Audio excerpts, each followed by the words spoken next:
1. Pentakosta ketiga adalah pencurahan Roh Kudus yang dahsyat di zaman ini, melebihi yang terjadi di Azusa Street. 2. Pentakosta ketiga akan mengakibatkan penuaian jiwa yang terbesar dan yang terakhir sebelum Tuhan Yesus datang kembali. 3. Pentakosta ketiga akan membangkitkan generasi Yeremia, yaitu anak-anak muda yang dipenuhi Roh Kudus, cinta mati-matian kepada Tuhan Yesus, tidak kompromi terhadap dosa, dan akan bergerak untuk memenangkan jiwa.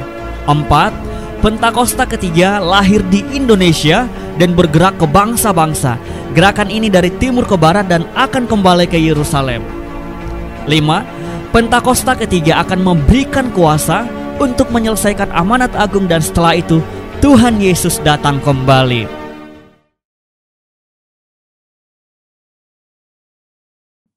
Shalom saudara, dalam Voice of Pentecost kali ini kita akan membahas tentang kualitas bukan popularitas. Bagaimana kita dapat selalu mengambil keputusan yang berintegritas dan berani menghidupinya. Pada keadaan saat ini, dengan adanya pembatasan sosial dan segala sesuatu yang dibuat serba online, integritas kita menjadi sangat diuji. Misalnya, ketika meeting online sengaja mematikan video seolah mengalami gangguan teknis, padahal untuk mengerjakan hal yang lain. Integritas tidak hanya bicara soal keselarasan antara ucapan dan perbuatan, tetapi adalah keputusan yang kita buat secara totalitas dan konsisten. Maksudnya, terus-menerus melakukan segala sesuatu berdasarkan prinsip kebenaran. Sekalipun keputusan tersebut berbeda dengan konsep yang dianggap lazim oleh dunia. Bahkan jika keputusan tersebut terlihat merugikan untuk kita. Seperti yang diajarkan oleh Tuhan Yesus dalam Matius 5 ayat 37, jika ya, hendaklah kamu katakan ya. Jika tidak, hendaklah kamu katakan tidak. Apa yang lebih daripada itu berasal dari si jahat. Kita harus selalu berhikmat serta siap untuk berpegang teguh pada prinsip kebenaran. Saudara mungkin pernah menghadapi situasi yang memaksa saudara melakukan sesuatu yang tidak benar, baik di pekerjaan, bahkan di pelayanan atau hubungan sosial, entah karena diminta atasan atau orang yang kita kasihi. Tapi justru pada situasi seperti inilah kita dapat menerapkan ajaran Kristus untuk memiliki keberanian dan hikmat untuk berkata tidak, sekalipun dengan berbagai resiko yang harus kita hadapi. Jika kita berkompromi satu kali saja, kita akan diminta berkompromi lagi di lain kesempatan.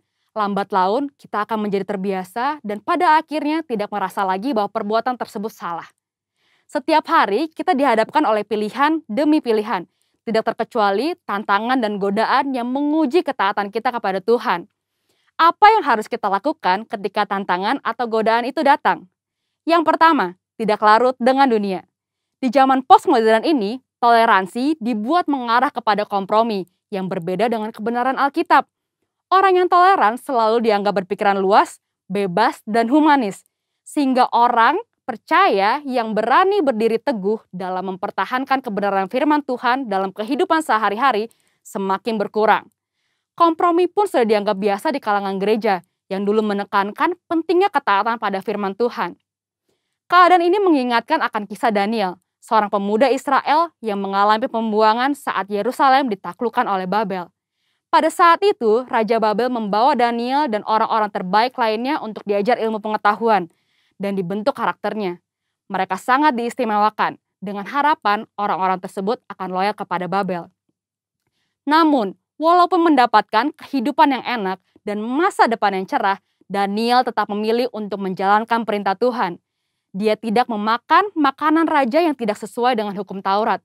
Daniel sadar, sebagai anak Tuhan, ia harus tetap taat, walaupun hidup di tengah bangsa yang tidak mengenal Tuhan. Yang kedua, tidak malu menghidupi kebenaran. Hidup dalam kebenaran adalah hidup tanpa kepalsuan, hidup dengan jujur. Yesus adalah kebenaran. Sebagai pengikut Kristus, kita harus memperkatakan dan mempraktekkan kebenaran dalam hidup. Orang menganggap perintah-perintah yang diberikan Yesus terlalu kaku dan tidak relevan pada zaman ini. Padahal memang kebenaran tidak bergantung pada perasaan, pengalaman, atau penafsiran yang bersifat subjektif. Kebenaran Allah adalah benar tanpa pengecualian. Orang Kristen yang sejati akan melihat integritas dirinya sebagai suatu harga diri terpenting. Kita tidak perlu merasa takut berpihak kepada kebenaran. Alkitab berkata pada 1 Petrus 4 ayat 16, jika ia menderita sebagai orang Kristen, maka janganlah ia malu, melainkan hendaklah ia memuliakan Allah dalam nama Kristus itu. biarlah kita tetap mempertahankan kebenaran dan memuji Tuhan. Yang ketiga, hidup seperti Yesus hidup. Yesus adalah kebenaran. Untuk dapat hidup secara benar, maka kita harus hidup dalam Yesus. 1 Yohanes 2 ayat 5-6 berkata, tetapi barang siapa menuruti firman-Nya, di dalam orang itu sungguh sudah sempurna kasih Allah. Dengan itulah kita ketahui bahwa kita ada di dalam Dia. Barang siapa mengatakan bahwa ia ada di dalam Dia, ia wajib hidup sama seperti Kristus telah hidup. Hidup menjadi sama seperti Kristus merupakan kehendak Bapa. Yesus menjelaskan lebih lanjut dalam Matius 5 ayat 48. Karena itu haruslah kamu sempurna, sama seperti Bapamu yang di surga adalah sempurna. Jika kita berkata hidup dalam Bapa, kita menjadikan Yesus sebagai Tuhan dan Juru Selamat di dalam hidup ini. Dan kita wajib hidup sama seperti Yesus telah hidup. Mari kita minta pertolongan Roh Kudus untuk memimpin hidup kita pada zaman sekarang. Kita harus menyadari bahwa kita adalah anak Tuhan. Maka kita harus hidup sesuai dengan firman Tuhan. Seperti Kristus taat mengerjakan apa yang ditetapkan oleh Bapanya. Itulah yang menjadi kunci keberhasilan Kristus. Seringkali kita berpikir bahwa hidup sama seperti Kristus menjadikan hidup kita terkekang dan menderita.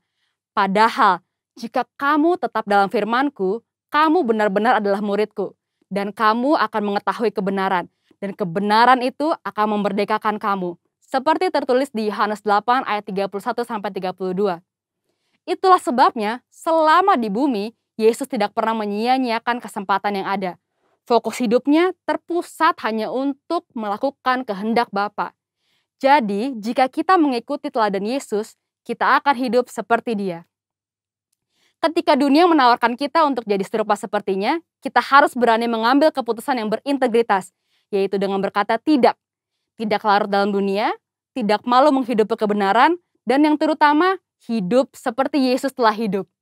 Mari kita menjadi orang percaya yang berintegritas penuh di tengah dunia pada zaman ini. Untuk penjelasan lebih lengkapnya dari tim teologi kami, silahkan buka link yang ada di atas atau scan QR Code yang tersedia. Salam integritas, Tuhan Yesus memberkati.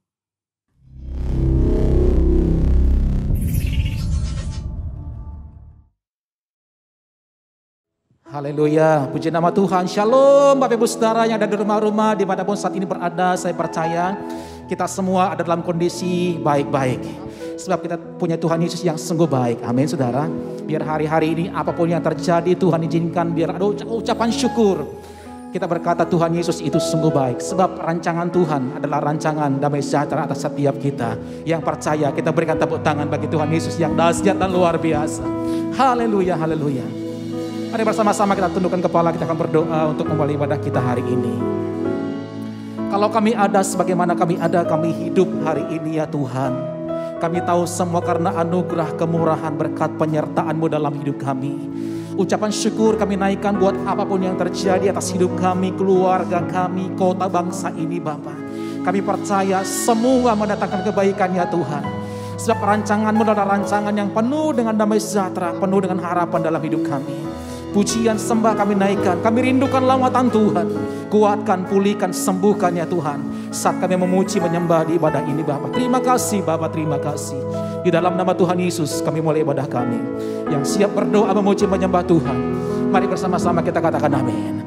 Kita berikan tepuk tangan sekali lagi bagi Tuhan Yesus saudaraku. Haleluya, haleluya. Ini hidup kami ya Tuhan Yesus. Hidupku dalam tangan-Mu, oh Yesus. Setiap langkah Kau tetapkan bagiku. Walau kadang ku tak dapat mengerti jalan-Mu, tetap ku percayakan hidupku. Sebab aku ini hamba-Mu, oh Yesus.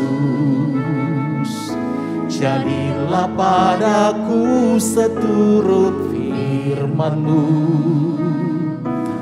Engkau Tuhan yang selalu menggenapi janji-Mu.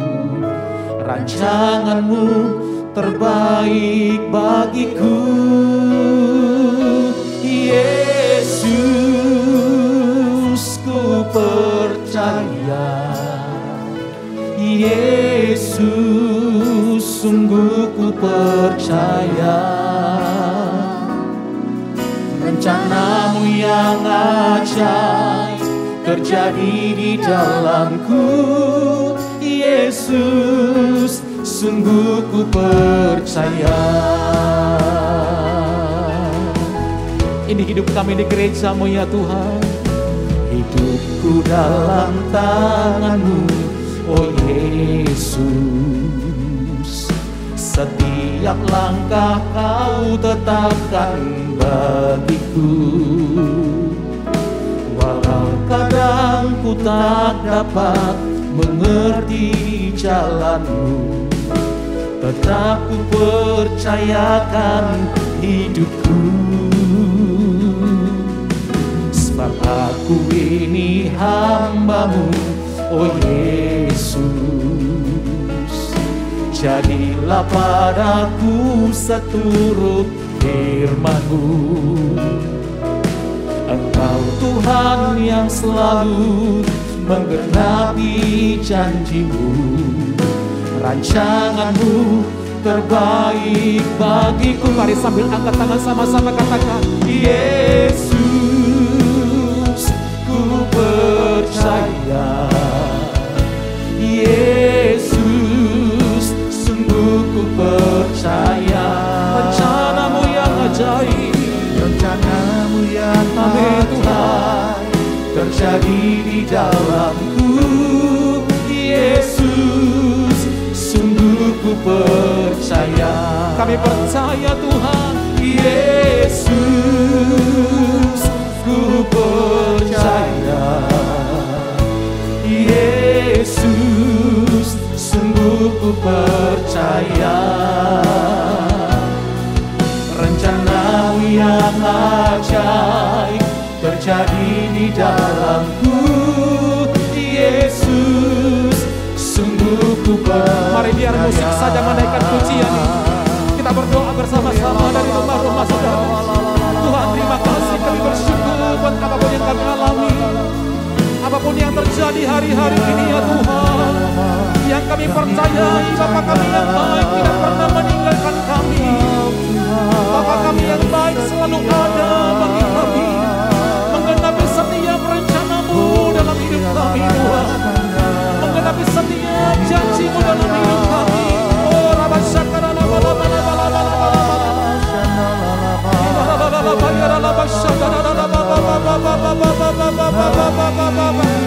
Yesus, kami percaya hanya kepada-Mu. Yesus, kami percaya firman-Mu ya Tuhan.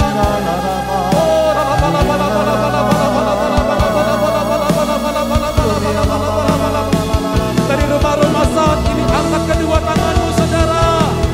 Nyatakan iman percaya kita di hadapan Tuhan. Yesus, ku percaya. Yesus, sungguh ku percaya. Rencana-Mu yang ajaib terjadi di dalamku. Yesus, sungguh ku percaya. Rencana-Mu yang ajaib, rencana-Mu yang ajaib terjadi di dalamku. Yesus, sungguh ku percaya. Sekali lagi katakan,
saudara. Tiada yang lain, Hanya Kau ya Tuhan, hanya Kau, hanya Yesus. hanya Engkau Yes. Tuhan selamanya. Kau tetap Allah, walau dunia Semuanya semua bergoncang, tak tergoyahkan. tak tergoyahkan. Kau tetap Allah. Kita berikan sorak-sorai tepuk tangan bagi Tuhan Yesus. Dia dahsyat, saudaraku, katakan. Betapa dahsyat Engkau Tuhan, pencipta segala yang ada, dulu sekarang sampai selamanya. Hanya Kau Tuhan. Hanya Engkau Tuhan. Terima kasih. Tak terselami. Tak terselami pikiranku, tak terukur panjang setiamu. Katakan dulu, sekarang, sampai selama-lamanya. Ya, Sampai selamanya. hanya Kau. Hanya Engkau Tuhan. Angkat tanganmu, katakan. Ku sembah Engkau Yesus, hanya Engkau Allah hidupku. Tiada yang lain, hanya Kau, Hanya Kau Tuhan. hanya Engkau Oh, selamanya.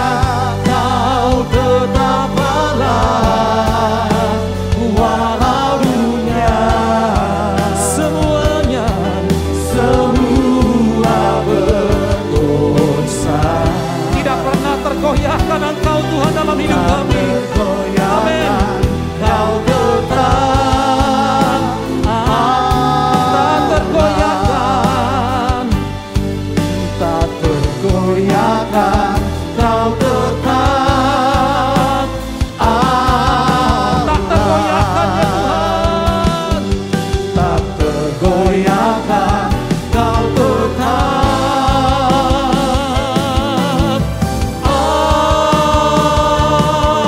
Allah. Kami terima kesembuhan saat ini. Kami terima berkat, kami terima mujizat, kami terima pemulihan ya Tuhan. Dari Allah kami yang dahsyat, Yesus Kristus namanya.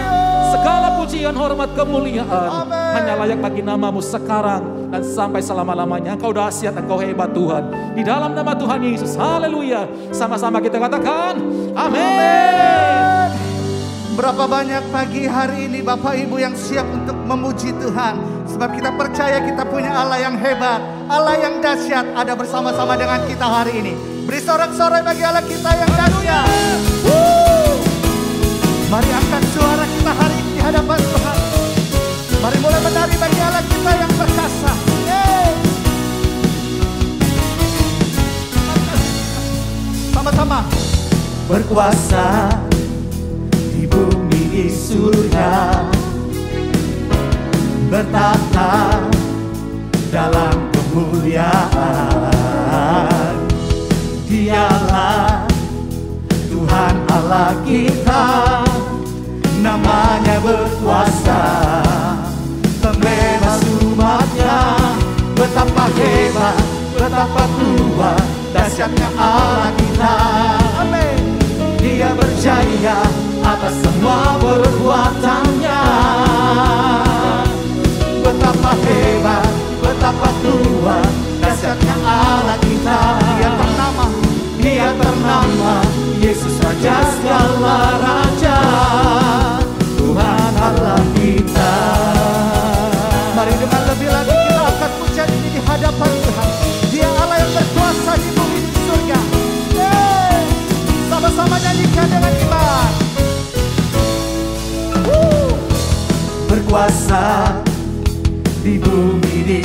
dunia. Amin.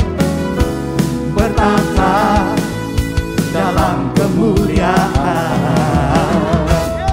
Dialah Tuhan Allah kita, namanya berkuasa, namanya berkuasa. Bebaskan setiap kita hari ini bersama-sama.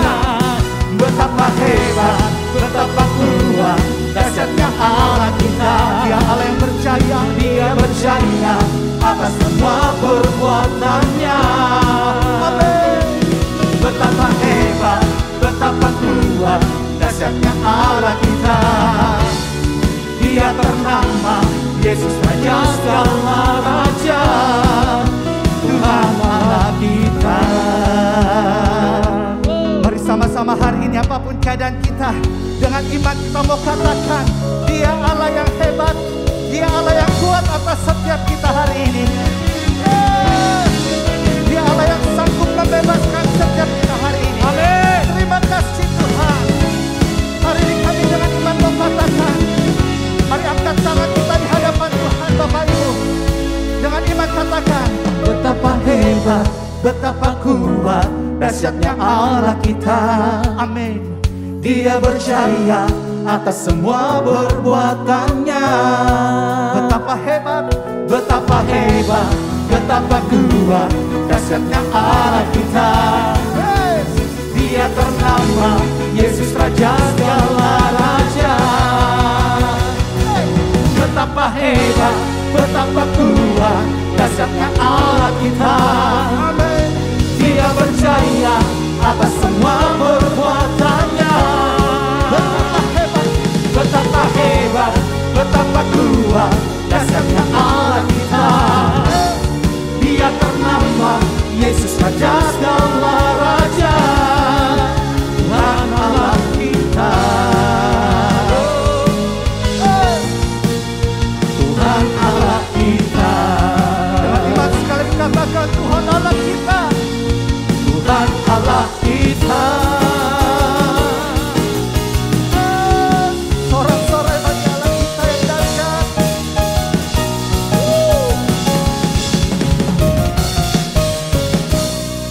Haleluya. Sorakan haleluya.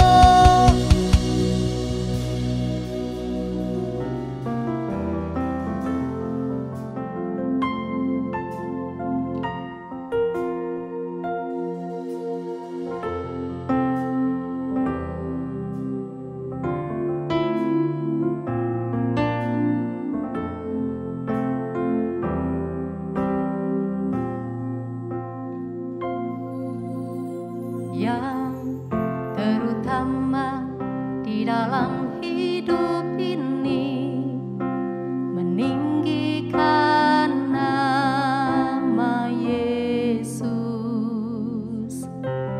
Yang terutama di dalam hidup ini, memuliakan namanya. Haleluya, haleluya, saya mau cinta Yesus. Haleluya, haleluya, saya mau cinta Yesus.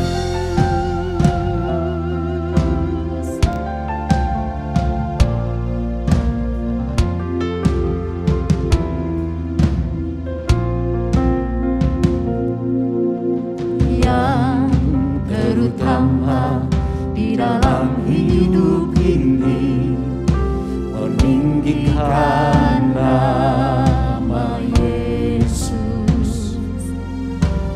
Yang terutama di dalam hidup ini, memuliakan namanya.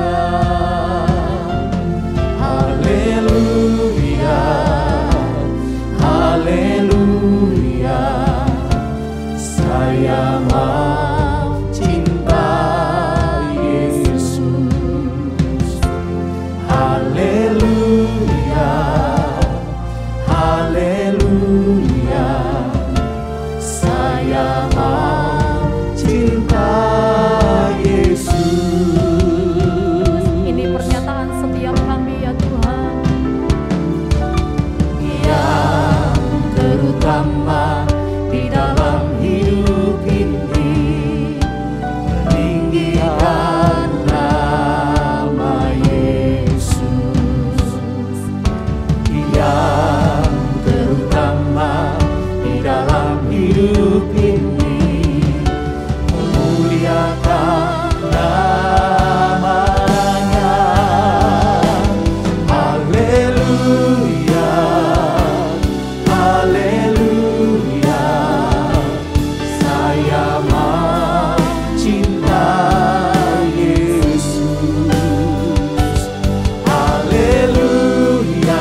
Shalom Bapak sekalian, kita berjumpa lagi di dalam ibadah online di bulan September di tahun 2021 ini. Dan tentunya saya terus berharap Bapak sekalian di dalam kondisi yang baik, kondisi yang sehat, kondisi yang diberkati Tuhan, terus bersemangat bersama dengan Tuhan Yesus Kristus di menghadapi masa-masa pandemi COVID-19 yang belum selesai ini. Nah, mari Bapak sekalian, sebelum kita mendengar kebenaran firman Tuhan, mari kita akan berdoa bersama-sama. Kami mengucapkan syukur, terima kasih Tuhan buat kesempatan yang Tuhan berikan Tuhan untuk kami boleh beribadah, mendengar kebenaran firman-Mu Tuhan, dan urapi kami semua, rapi hamba-Mu yang tidak ada apa-apa ini Tuhan. Mampukan hamba-Mu untuk bisa menyampaikan kebenaran firman-Mu Tuhan. Bungkus setiap kami dengan darah-Mu kudus. Demikian juga untuk setiap anggota keluarga kami ada di rumah, dimanapun mereka berada Tuhan lindungi. Dan saat ini dengan otoritas daripada Tuhan Yesus Kristus, kami mau ikat, kami patahkan segala kuasa si jahat yang mencoba menghalangi pemberitaan firman Tuhan pada saat ini. Kami patahkan dalam nama Yesus. Dan kami mau rubuhkan setiap kubu-kubu yang didirikan oleh kesombongan, keangkuhan manusia untuk menghalangi pengenalan akan Allah. Saat ini kami rubuhkan dalam nama Yesus, dan kami mau tawan segala pikiran, dan kami mau taklukkan di bawah kaki-Mu. Biar Roh Kudus yang berkuasa, berdaulat sepenuhnya atas pikiran hati kami. Terima kasih Tuhan, dalam nama Yesus kami berdoa dan mengucapkan syukur. Haleluya, amin. Nah Bapak sekalian, saya sering mengamati tentang doa-doa yang diminta oleh para jemaat yang akan didoakan oleh pelayan-pelayan Tuhan. Nah, saya melihat ada beberapa hal yang penting yang selalu ada, dan saya lihat ini juga menjadi masalah yang perlu artinya setiap kita gereja Tuhan menanganinya. Yang pertama, memang banyak orang yang menderita karena sakit. Yang kedua, yang tidak kalah banyak adalah tentang masalah keluarga. Apakah itu hubungan suami istri, ataupun orang tua dengan anak-anak, atau dengan anggota keluarga yang lain. Nah, Bapak sekalian, ini sangat penting bahwa keluarga itu merupakan satu tempat, satu wadah yang artinya yang sebetulnya sangat mendukung kehidupan kita. Kebahagiaan salah satunya adalah kalau kita memiliki keluarga yang harmonis, keluarga yang tentunya berbahagia.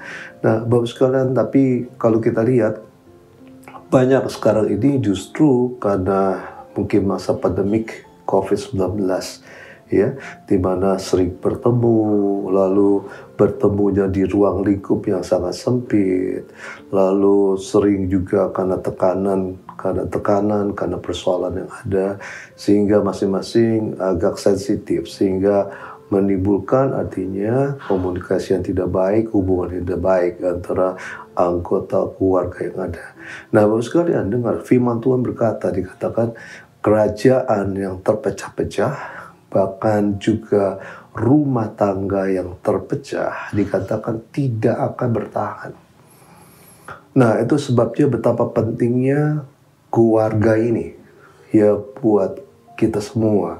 Apalagi Bapak sekalian kalau saudara lihat di dalam kitab Malaki, ya, di dalam Injil Lukas juga diulangi bagaimana menjelang kedatangan Tuhan Yesus Kristus, Tuhan mau hati bapak-bapak berbalik kepada anak-anaknya, hati anak-anaknya berbalik kepada bapaknya. Itu bicara tentang pemulihan keluarga.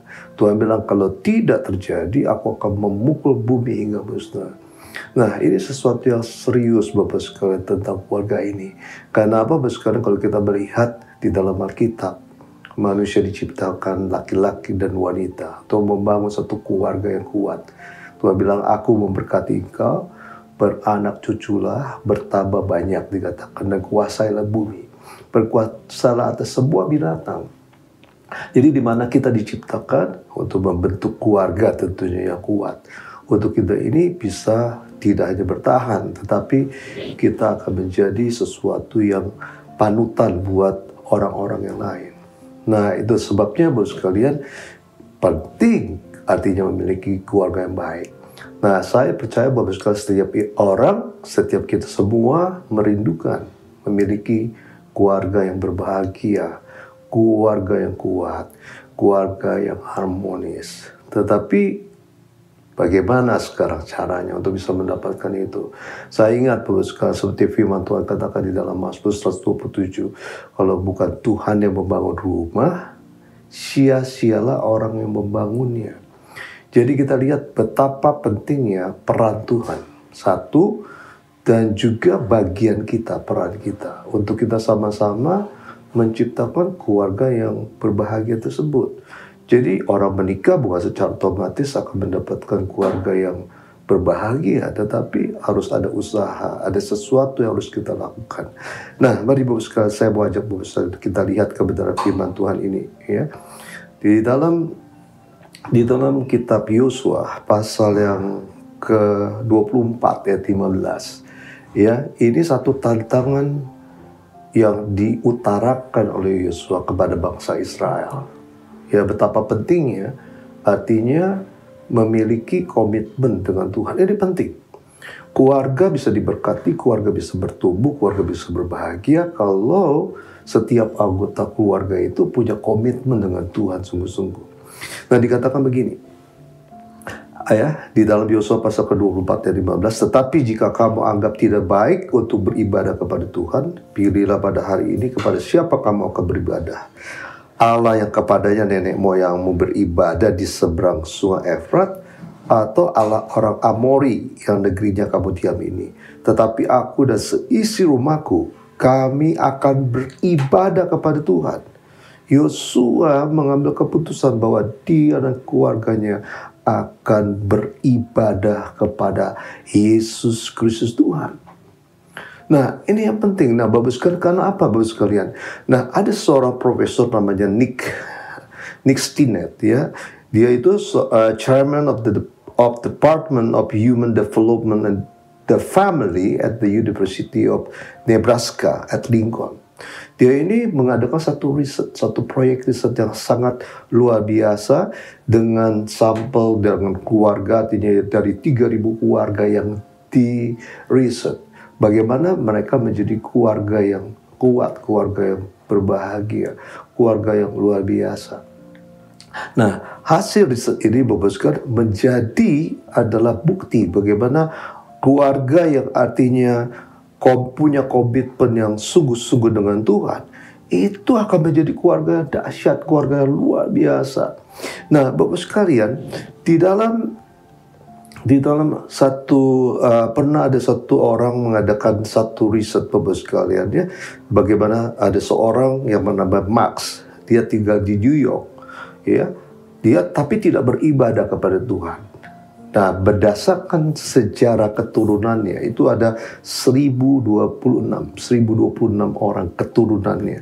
Nah, Bapak sekalian, saudara lihat, karena dia tidak punya komitmen dengan Tuhan sungguh-sungguh, juga keluarganya. Nah, apa yang terjadi? Dikatakan 300 di antara keturunan itu mati muda. 100 orang dari keluarganya itu yang masuk penjara, 100 jadi pelacur, 100 jadi orang-orang yang kecanduan minuman keras. Nah, tetapi berbeda dengan artinya yang bernama Jonathan Edward, orang yang punya komitmen dengan Tuhan. Nah, apa yang terjadi Bapak sekalian? Dikatakan dari keturunannya yang jumlahnya 720, memang jumlahnya lebih kecil. Ya, tetapi sudah lihat, dikatakan 300 dari yang 720 itu menjadi pengkhotbah. 300 dari 720. Lalu dikatakan 65 orang jadi profesor di universitas, 13 menjadi presiden di universitas, lalu 60 orang menjadi penulis yang luar biasa, ya, bahkan 3 orang menjadi anggota Kongres dan 1 menjadi wakil presiden of United States. Ini bukti bagaimana kalau keluarga artinya mempunyai komitmen dengan Tuhan sungguh-sungguh, anggota keluarganya, keturunannya saja menjadi sesuatu yang luar biasa. Ya, karena ingat, kalau keluarga yang terpecah tidak akan bisa menghasilkan keturunan yang baik tentunya, karena mereka menderita, anak-anak kehilangan orang tuanya, ya, tidak lengkap orang tuanya, tidak mendapat kasih sayang dari orang tua yang utuh, sehingga mereka menjadi orang-orang yang nantinya terlantar, menjadi orang-orang yang menjadi artinya menjadi bisa jadi sampah masyarakat.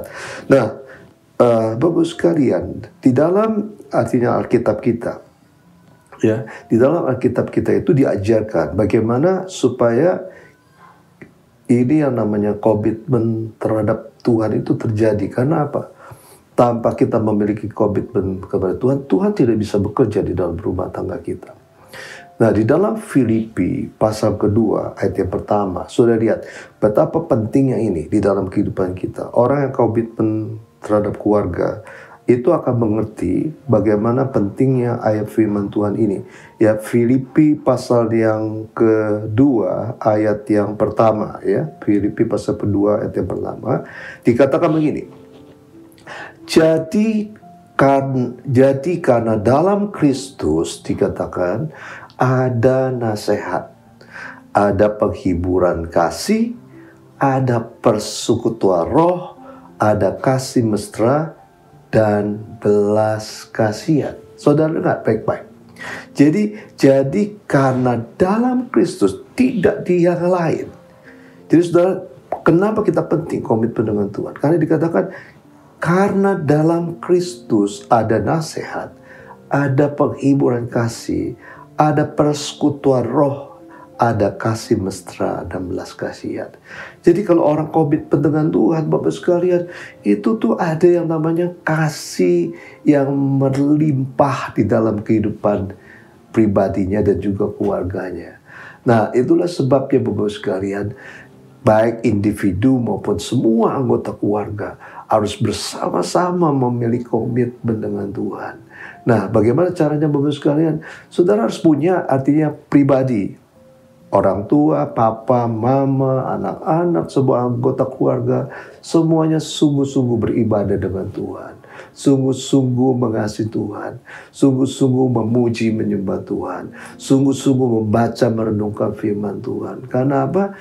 Kebaikan, kasih manusia, semuanya serba terbatas. Kita perlu Tuhan yang artinya memberikan kasih yang tidak terbatas, kasih yang tidak terbatas. Yaitu melalui apa? Melalui persekutuan dengan Dia. Nah, Bapak sekalian, Ibu Teresia bilang begini, ya, bahwa family pray together, stay together. Itu sebabnya bagaimana Ibu Teresia yang sangat luar biasa mendorong untuk keluarga-keluarga berdoa bersama-sama. Selain doa individu ya, mempunyai doa pribadi, berdoa bersama-sama. Karena waktu kita berdoa bersama-sama seperti firman Tuhan katakan, ada penghiburan kasih, ada persekutuan roh, kasih mesra, belas kasihan buat keluarga itu. Sehingga keluarga itu saya percaya akan memiliki yang namanya kasih yang luar biasa yang bisa membuat orang saling mengasihi satu dengan yang lainnya, menghormati satu dengan yang lainnya. Nah, hal yang kedua Bapak Ibu sekalian bicara tentang Filipi pasal yang kedua ayat yang pertama bicara persekutuan dengan Tuhan. Tentunya kita harus memiliki waktu yang cukup. Betul ya Bapak sekalian, untuk bisa memuji menyembah Tuhan setiap hari, untuk kita bisa membaca kebenaran firman Tuhan dan merenungkannya, kita harus memiliki waktu yang cukup. Kita harus mengalokasikan waktu kita yang cukup untuk Tuhan. Nah, itu pun yang diajarkan kepada kita semua, untuk kita ini juga memiliki waktu yang cukup dengan keluarga. Ini penting. Ya, waktu yang cukup dengan keluarga. Nah, sekarang coba kita bayangkan, ya, kita bayangkan di dalam satu minggu itu ada 168 jam, 168 jam. Nah, kalau kita tidur 8 jam sehari, dari 168 kita akan menghabiskan waktu untuk tidur 56 jam. Lalu 50 jam lagi Bapak sekalian dari sisa yang ada atau 112 ya 50 jam kita gunakan untuk apa? Untuk kita bekerja. Bahkan mungkin orang spend waktunya lebih banyak, ya mungkin lebih daripada 50 jam. Ya kalau kita bicara 50 jam, ada 62 jam yang sisa. Tetapi kalau menurut hasil daripada penelitian 10 jam kita gunakan untuk hal-hal yang pribadi, Bapak sekalian, ada 52 jam per minggu untuk keluarga. Nah, tetapi pertanyaannya, apakah kita itu menggunakan itu untuk anggota keluarga kita, dengan suami, dengan istri, dengan anak-anak, mungkin dengan orang tua, ya? Apakah kita memanfaatkan 52 jam dalam satu minggu itu?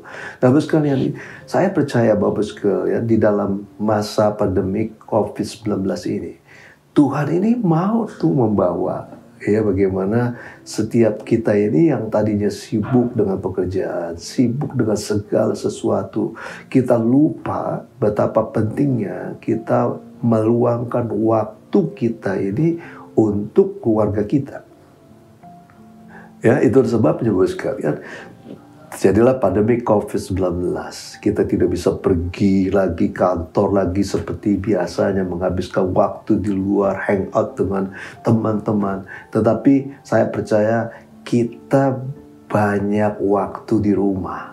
Di mana itulah sebabnya Bapak sekalian, kita ini bagaimana supaya kita ini memperbaiki yang namanya waktu yang kita punya ini dengan anggota keluarga kita. Nah, banyak Bapak sekalian mungkin, saya di rumah, tapi masalahnya satu di kamar, yang di satu di bawah, yang dua di kamar di atas, ya, atau nonton TV di tempat yang berbeda.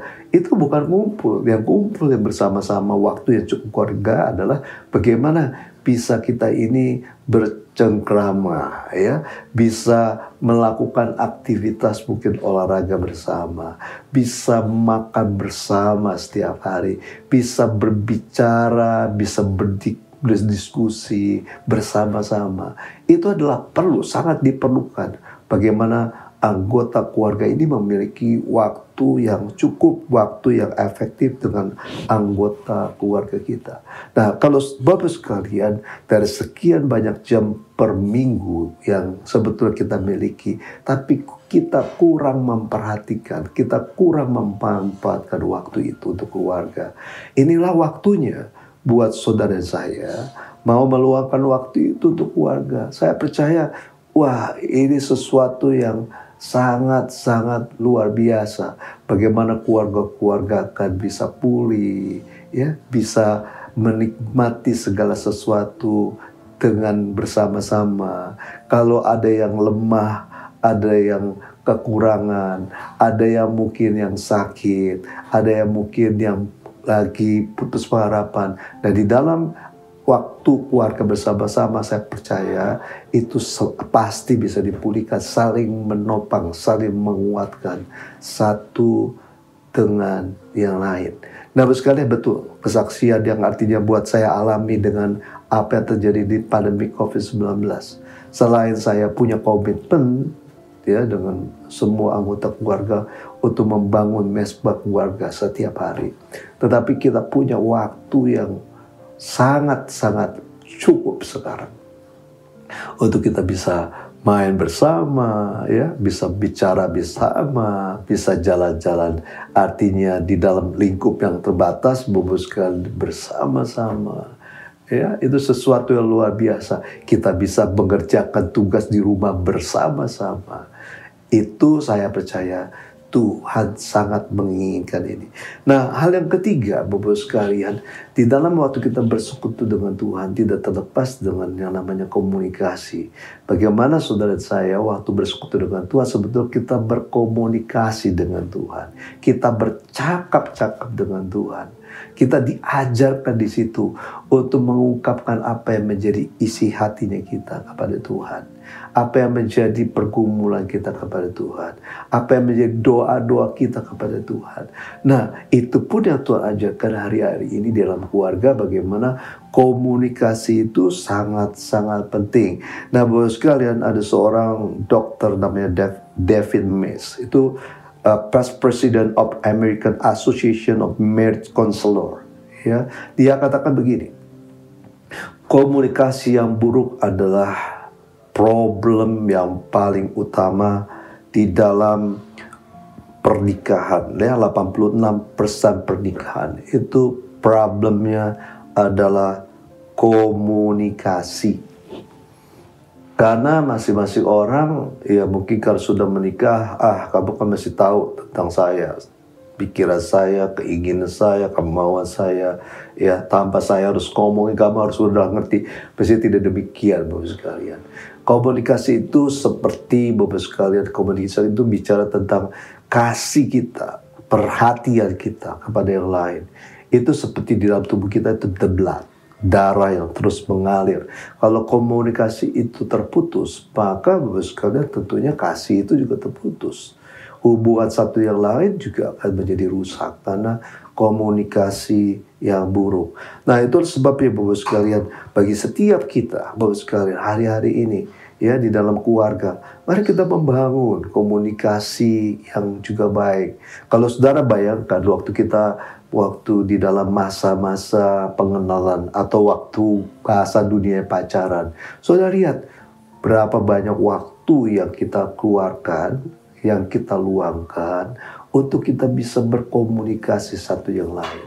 Dari kita membicarakan banyak aspek, dari tali sepatu sampai yang namanya apa yang mungkin di kepala, di rambut kita, semuanya bisa menjadi hal-hal yang bisa dibicarakan sehingga bahkan kita lupa waktu untuk pulang.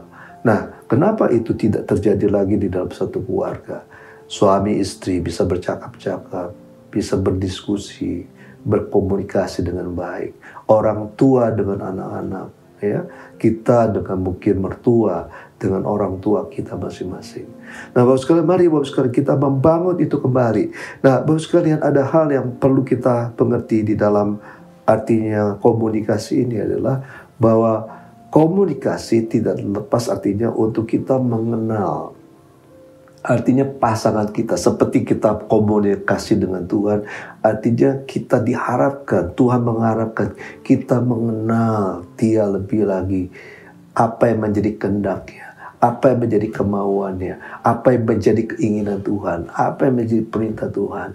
Nah, demikian juga Bapak sekalian, di dalam prinsip komunikasi di dalam anggota keluarga, kita juga harus artinya memiliki pengetahuan tentang pasangan kita. Nah, Bapak sekalian, kalau sudah lihat, Bapak sekalian, apakah saudara, coba saudara cek, apakah saudara ingat tanggal lahir, hari ulang tahun suami, istri, anak-anak, ya, orang tua kita. Apakah saudara tahu tentang apa yang menjadi kesukaan istri, apa yang menjadi kesukaan suami?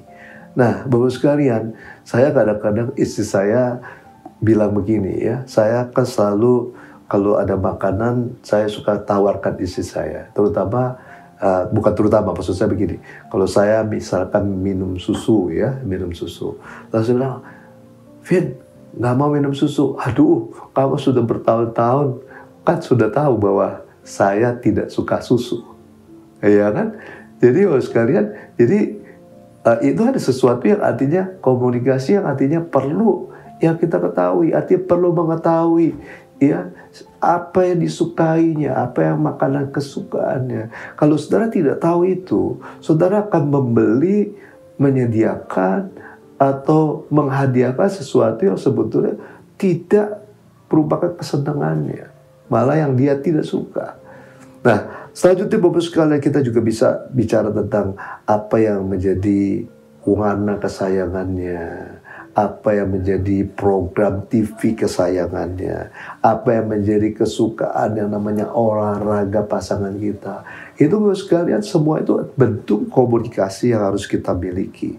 Nah, hal yang kedua di dalam komunikasi ini Bapak sekalian, itu juga diajarkan di dalam kebenaran firman Tuhan. Bapak sekalian, bagaimana kita ini Bapak sekalian harus bicara tentang kebenaran ya, kebenaran Bapak sekalian. Jangan kita bicara tentang yang dusta, karena di dalam komunikasi itu perlu kita terbuka satu dengan yang lain.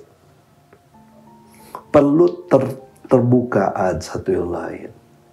Apa yang menjadi ketidaksukaan atau menjadi sesuatu yang mengganjal, saudara harus bisa berkomunikasi dengan pasangan kita, supaya pasangan kita mengerti dan tentunya tidak melakukan hal itu, artinya berulang-ulang. Nah, Bapak sekalian, di dalam Efesus pasal yang keempat ayat 15, ya, Efesus pasal keempat ayat 15, saya bacakan buat saudara. Efesus pasal keempat ayat 15 ya. Efesus keempat ayat 15 bicara demikian firman Tuhan. Dikatakan,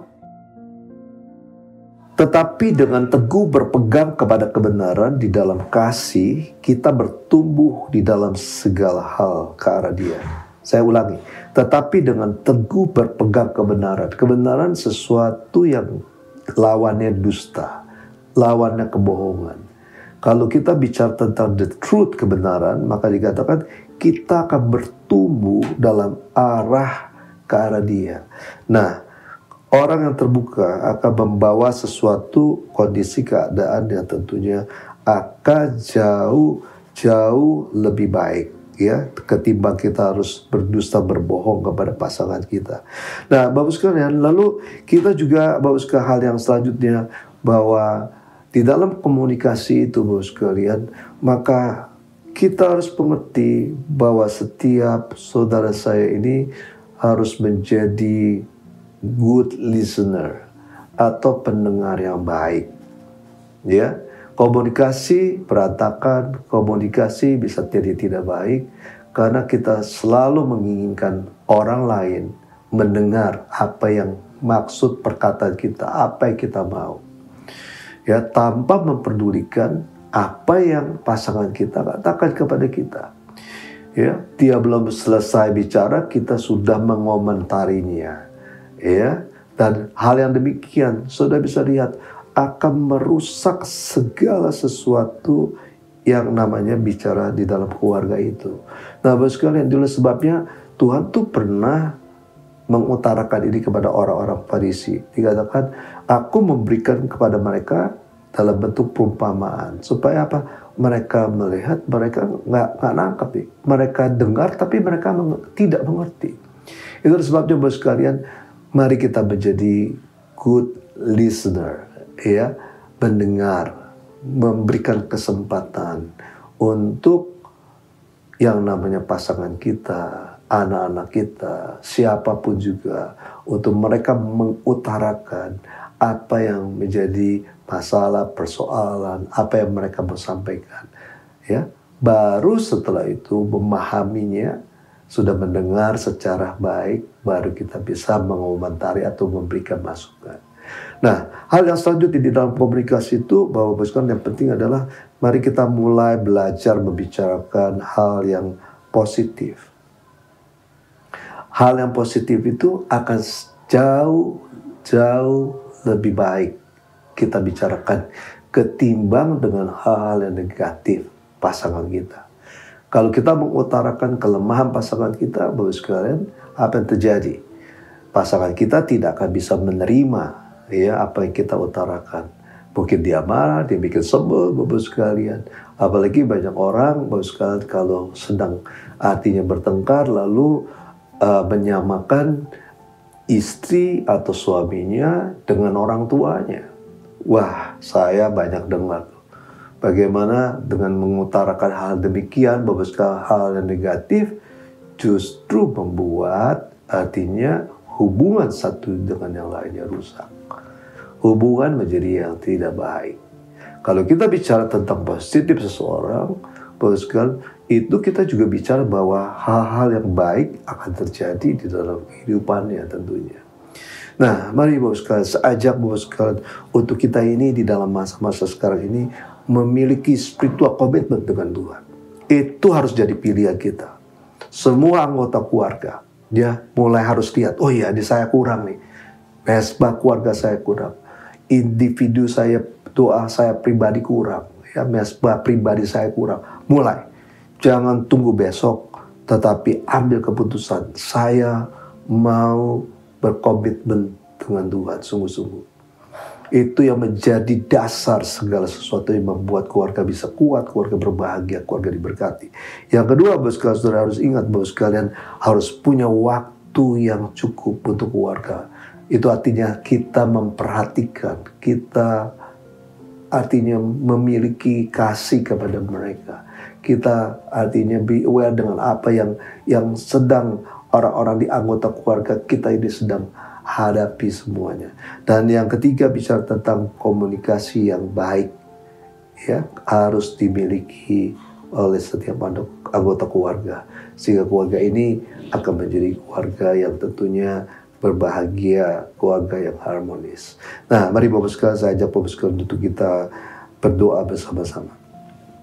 Kami mengucapkan syukur, terima kasih Tuhan atas kasih, atas berkat-Mu yang melimpah. Terima kasih buat kesempatan yang Tuhan berikan untuk kami boleh mendengar sebagai kebenaran firman-Mu tentang keluarga ini Tuhan. Kami tahu betapa pentingnya Tuhan untuk kami boleh membangun keluarga yang berbahagia, keluarga yang kuat Tuhan. Sehingga setiap kami Tuhan boleh menjadi kesaksian buat keluarga-keluarga yang lain Tuhan. Tuhan melihat Tuhan Yesus, jemaat-Mu Tuhan, jemaat-Mu di rumah dimanapun mereka berada Tuhan. Biar Tuhan Engkau mempersatukan mereka dengan tali kasih-Mu. Suami istri dipersatukan oleh Tuhan dengan kasih Tuhan. Mereka boleh saling mengasihi, saling menghormati satu yang lain. Anak-anak juga Tuhan, bulatkan hati mereka untuk memiliki rasa takut akan nama Tuhan. Biar mereka juga menghormati orang tua mereka, sehingga mereka boleh diberkati dan panjang umur Tuhan. Dan juga biar orang tua mengasihi anak-anak mereka Tuhan, memperhatikan anak-anak mereka Tuhan. Terima kasih Tuhan Yesus, memperhatikan juga anggota keluarga yang lain, sehingga keluarga demi keluarga akan menjadi keluarga yang diinginkan Tuhan. Kami akan menjadi keluarga yang berkuasa, berdaulat penuh untuk membawa kemuliaan nama Tuhan Yesus dalam hidup kami Tuhan. Terima kasih Tuhan. Terima kasih Tuhan.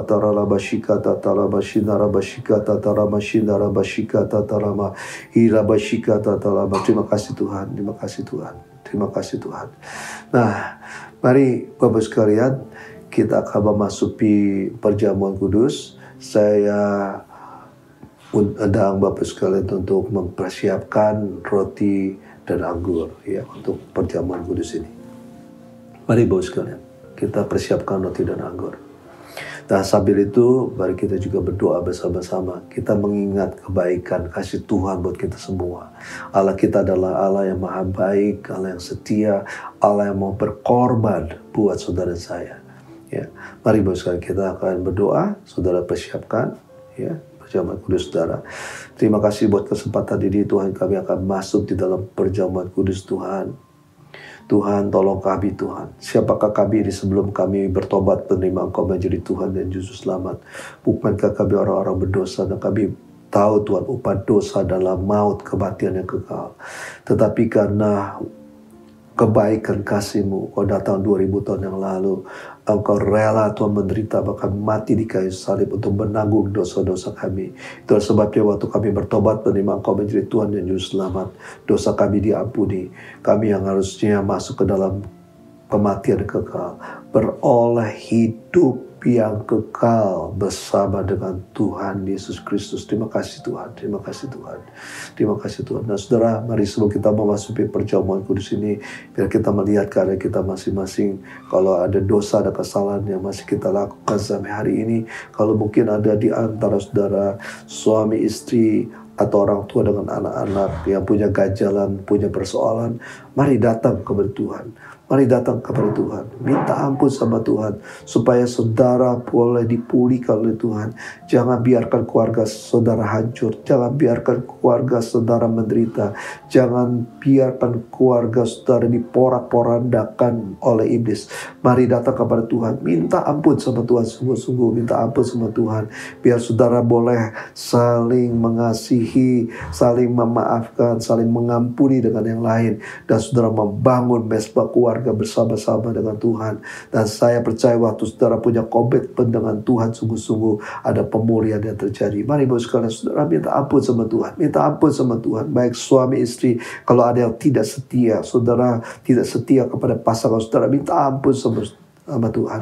Kalau ada anak-anak yang melawan orang tua, baik dengan perkataan, baik dengan tindakan yang tidak menghormati orang tua, minta ampun sama Tuhan. Biar Tuhan pulihkan, Tuhan kembali sembuhkan saudara.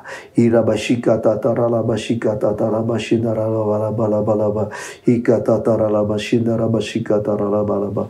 Terima kasih Tuhan Yesus, terima kasih Tuhan. Biar Tuhan Engkau sendiri beracara Tuhan, Kau mengampuni setiap kami Tuhan, Kau menguduskan, mentahirkan kami kembali, terutama keluarga-keluarga Tuhan, suami istri anak-anak semuanya Tuhan, anggota keluarga yang lain dipulihkan oleh Tuhan. Ampuni kami Tuhan, kuduskan, tahirkan kami Tuhan. Terima kasih Tuhan, terima kasih Tuhan.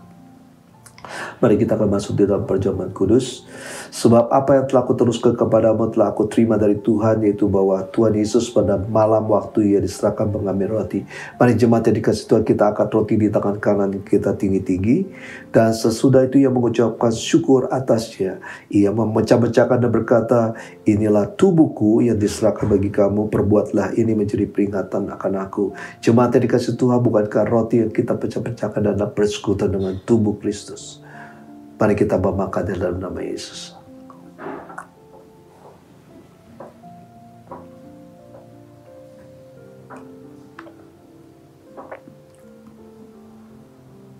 Mari kita angkat cawan anggur kita tinggi-tinggi. Demikian juga ia mengambil cawan sesudah makan lalu berkata, cawan ini adalah perjanjian baru yang dimeteraikan oleh darahku. Perbuatlah ini setiap kali kamu meminumnya menjadi peringatan akan aku. Jemaat yang dikasih Tuhan, bukankah cawan anggur yang di atas yang kita ucapkan syukur adalah persekutuan dengan darah Yesus. Mari kita meminum dalam nama Yesus. Mari setiap kita mengucapkan terima kasih kepada Tuhan. Jangan ada yang berdiam diri. Bapak sekalian, mari kita mengucapkan syukur kepada Tuhan. Oh Jesus, terima kasih Tuhan Yesus, terima kasih Tuhan Yesus, terima kasih Tuhan. Terima kasih Yesusku, terima kasih Yesusku. Puji syukur hanya bagi Tuhanku. Terima kasih Yesusku, terima kasih Yesusku. Puji syukur hanya bagi Tuhanku. Terima kasih Yesusku, terima kasih Yesusku. Puji syukur hanya bagi Tuhanku. Terima kasih terima kasih Yesusku. Puji syukur hanya bagi Tuhanku. Puji syukur hanya bagi Tuhanku. Puji syukur hanya bagi Tuhanku. Terima kasih Tuhan, terima kasih Tuhan. Kau memberkati jemaat-Mu berlimpah-limpah.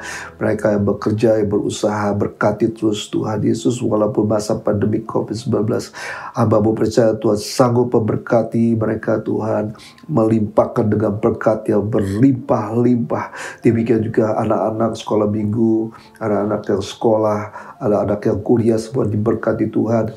Keluarga-keluarga diberkati Tuhan. Dan hamba-Mu berdoa saat ini juga bagi jemaat-Mu yang sakit. Kalau ada yang kena COVID-19, hamba-Mu katakan sembuh dalam nama Yesus. Sembuh dalam nama Yesus. Segala sakit penyakit sudah disembuhkan karena janji firman-Mu mengatakan oleh bilur-bilur Tuhan Yesus di kayu salib, segala sakit penyakit sudah disembuhkan. Terima kasih Tuhan Yesus, terima kasih Tuhan. Nah, di Bapak sekalian, kita semua mengangkat tangan di hadapan Tuhan. Kekasih Tuhan Yesus Kristus saat ini, terimalah damai sejahtera, sukacita, kebahagiaan, kesembuhan, pemulihan, bahkan berkat yang berlimpah-limpah daripada Bapa di surga melalui putranya yang tunggal, Yesus Kristus Tuhan. Dan boleh persekutuan yang manis dengan Roh Kudus menyertai saudara sekalian mulai hari ini sampai Tuhan Yesus Kristus datang untuk kedua kalinya, bahkan sampai selama-lamanya. Yang percaya, mari kita katakan sama-sama, amin. Shalom, Tuhan Yesus memberkati.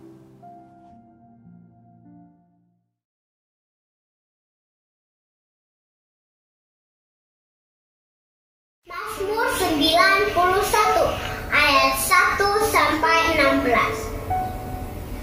Dalam lindungan Allah, orang yang duduk dalam lindungan yang maha tinggi dan bermalam dalam naungan yang maha kuasa akan berkata kepada Tuhan, tempat perlindunganku dan pertahananku, Allahku yang kupercayai. Sungguh Dialah yang akan melepaskan engkau dari jerat penangkap burung, dari penyakit sampar dan busuk. Dengan kepaknya, Ia akan melindungi engkau. Di bawah sayapnya, engkau akan berlindung. Kesetiaannya ialah perisai dan pagar tembok. Engkau tak usah takut terhadap kedahsyatan malam, terhadap panah yang terbang di waktu siang, terhadap penyakit sampar yang berjalan di dalam gelap, terhadap penyakit menular yang mengamuk di waktu petang. Walau 1000 orang rebah di sekelilingmu dan 10.000 di sebelah kananmu, tetapi itu tidak akan menimpakanmu. Engkau hanya menontonnya dengan matamu sendiri dan melihat pembalasan terhadap orang-orang fasik. Sebab Tuhan ialah tempat perlindunganku, yang maha tinggi telah Kau buat tempat perteduhanmu. Malapetaka tidak akan menimpa kamu dan tulah tidak akan mendekat kepada kemahmu. Sebab malaikat-malaikatnya akan diperintahkannya kepadamu untuk menjaga engkau di segala jalanmu. Mereka akan menantang engkau di atas tangannya, supaya kakimu jangan terjatuh kepada batu. Singa dan ular gedung akan kau langkahi, engkau akan menginjak anak singa dan ular naga. Sungguh hatinya melekat kepadaku, maka aku akan meluputkannya. Aku akan membentenginya, sebab ia mengenal namaku. Bila ia berseru kepadaku, aku akan menjawab. Aku akan menyertai dia dalam kesesakan. Aku akan meluputkannya dan memuliakannya. Dengan panjang umur akan kukenyangkan dia, dan akan kuperlihatkan kepadanya keselamatan daripadaku. Amin. Stay healthy. God bless you. Bye-bye.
terima doamu bagi keselamatan bangsaku, bagi keselamatan